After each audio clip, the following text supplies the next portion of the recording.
of all, congratulations on this. So exciting for Dallas, for Texas itself, for this region. Yes. Where did you come up with the idea, and when did you exactly start putting all this together? I think, it's around Christmas, around December, and I was looking to volunteer for a women's film festival. And I had already started volunteering for Women in Film Dallas, which is a fantastic organization. And I was trying to look for something bigger, like an actual, in LA, there's tons of women's festivals. And I was like, there's got to be something out here. And everyone's like, no, nope, nothing big at all. And so I was like, oh, there has. I'll just keep researching it. And then I started getting messages from people saying, just start one.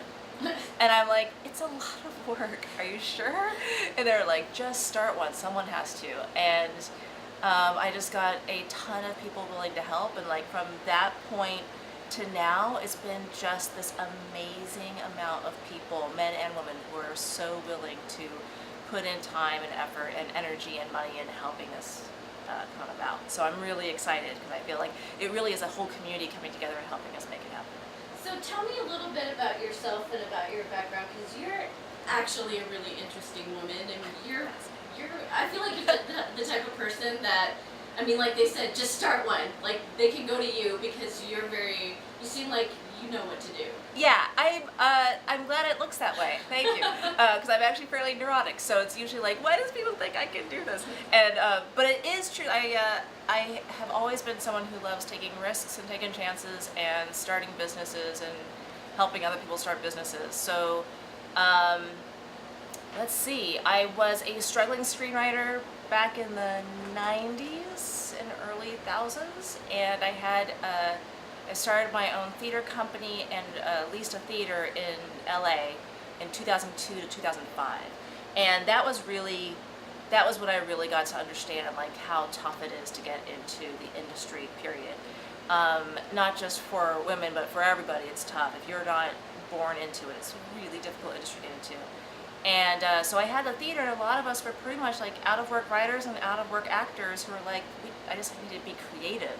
And that was really my introduction to independent film, was actually seeing independent theater. And so for those 3 years, it was me like meeting actors and stuff like that. And so when I met my husband, John Wilden, I was like, I've always wanted to make a movie. And he was like, well, then let's just make a movie, because he's like that too. So he's like, let's just make a movie. And so we made our movie in 2012, Ladies of the House, and it's a horror movie. And that was really fun to like segue into film from just straight into horror film, because it's an amazing genre and I love it a lot, and definitely the way I program the festival shows that it's my favorite genre. I'm obsessed with women who create gritty stories, and I wanted to show that there's still this weird myth that women don't want to do action films, science fiction, horror movies, and yet you see all these amazing women who are doing action films, science fiction, and horror movies, and it's obvious that we want to do them. We're just not getting the opportunity to do them.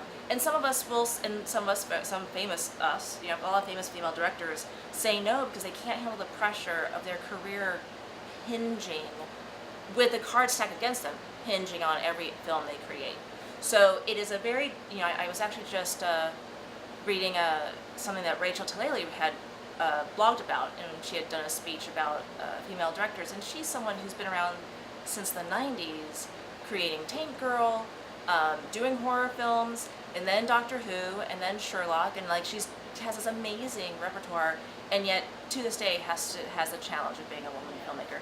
So like I really wanted to show that women don't just write rom-coms, and they actually make very gritty, real, different, and diversity like across the board. That word was like prevalent in my mind as I was programming. Like I wanted to make sure, and next year I wanted to be even more into this of like making sure every female identity is represented on some level, right? Like we can't put every voice into one film festival, but really like show the diversity from, age, from like youth to seniors and people of color, every religion, like everything, like, and then of course gender identity also, like I want to be able to include all of that, because the real issue is showing our range, showing that we can be tough or we can be soft. We can tell every story with a true depth and range that men can do too.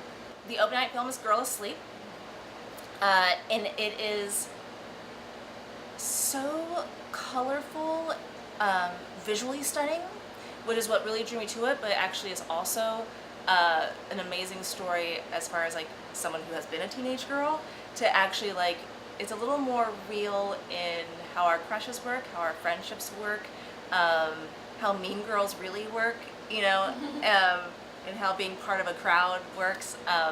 So it was like a no-brainer for opening night.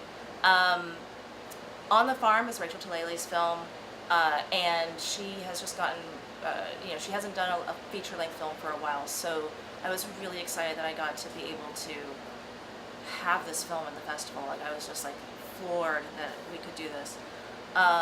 And that is actually based on a true story in Canada about a serial killer, but it's focused on the prostitutes that were the victims.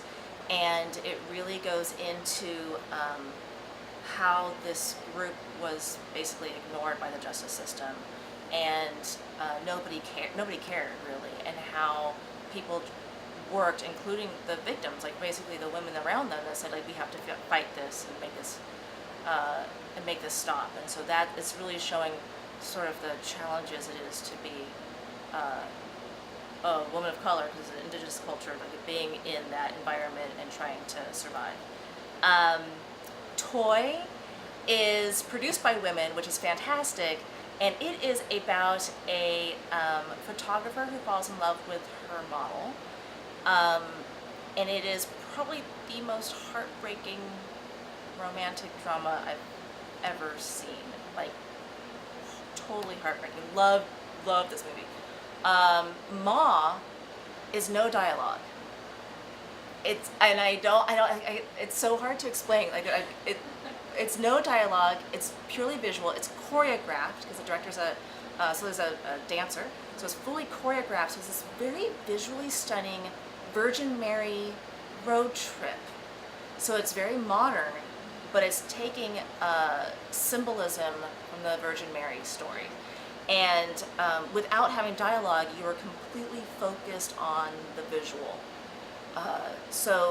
To be quite honest, like, I'm watching it on my computer, and I'm just like, I want to see this on the big screen so badly. Totally selfish. I just want to see it on the big screen. 42 Seconds of Happiness is actually an improvised movie. And Justina Walford actually did this amazing thing where she basically workshopped it by giving actors their story and basically introducing pieces into the story.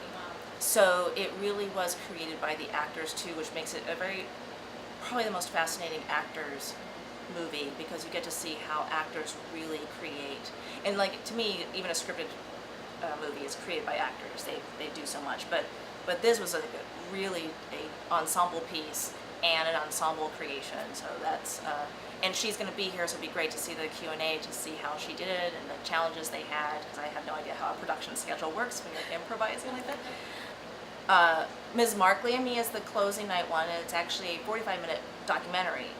We only have 2 documentaries in the whole festival, and that's The Puppet Lady, which precedes Ms. Markley and Me, and that is close to my heart because it is a filmmaker, Sherry Vance, who is following a musician, Lisa Markley, and they kind of share with each other their admiration for the other woman, as well as their own insecurities as, women that are like basically not 25 anymore and are trying to really succeed in industries and in environments that are difficult, right? So, and how they kind of lift each other up throughout is really wonderful and very charming, and I love it.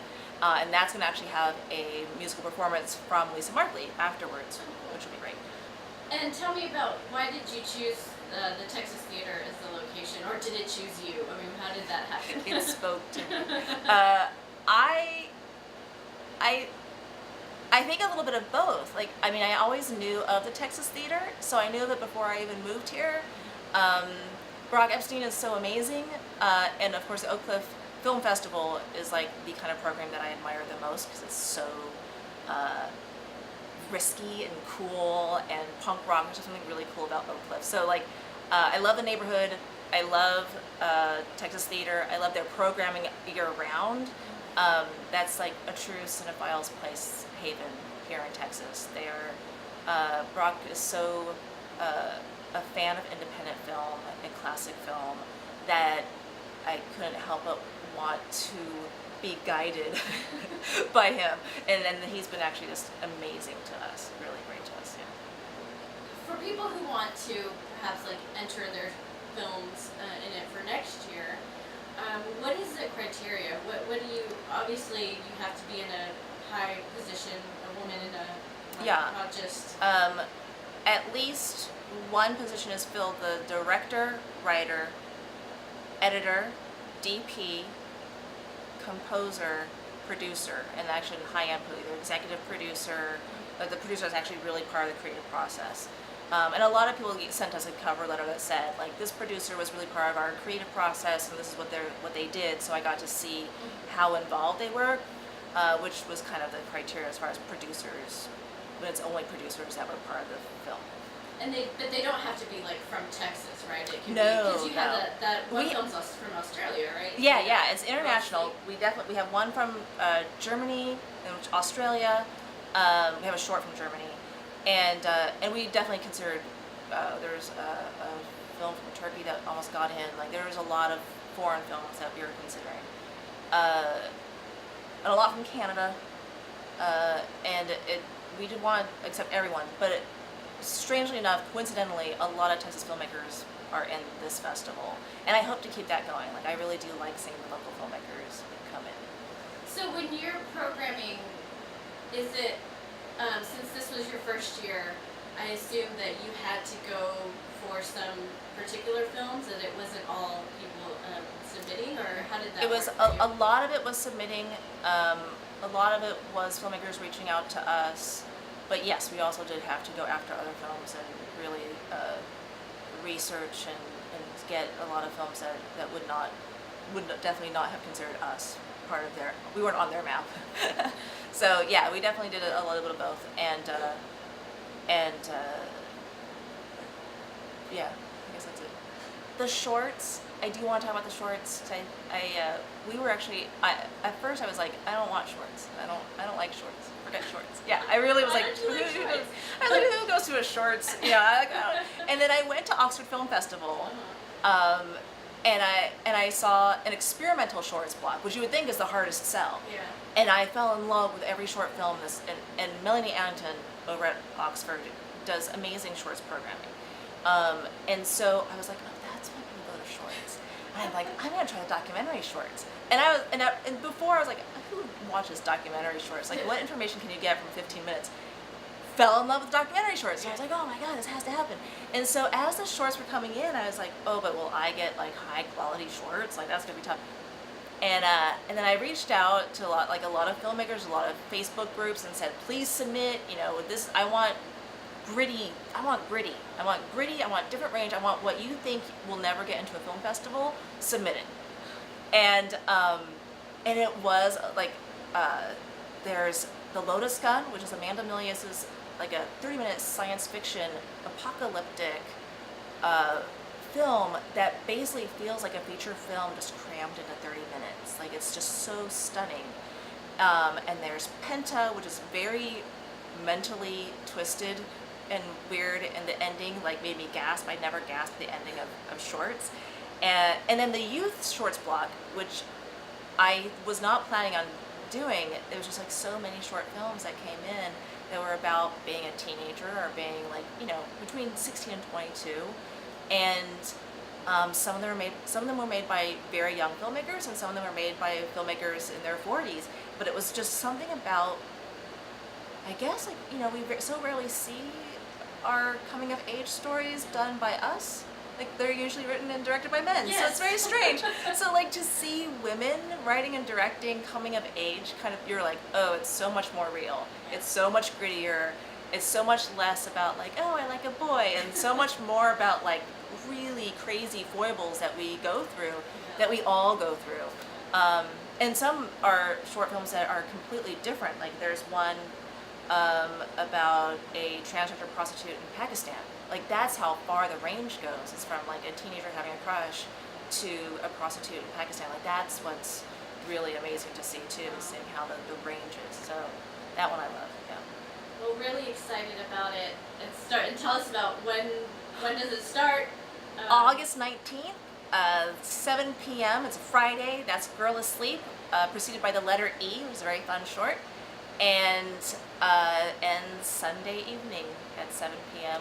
with Ms. Markley and me. Well, congratulations. Thank you. Thank you.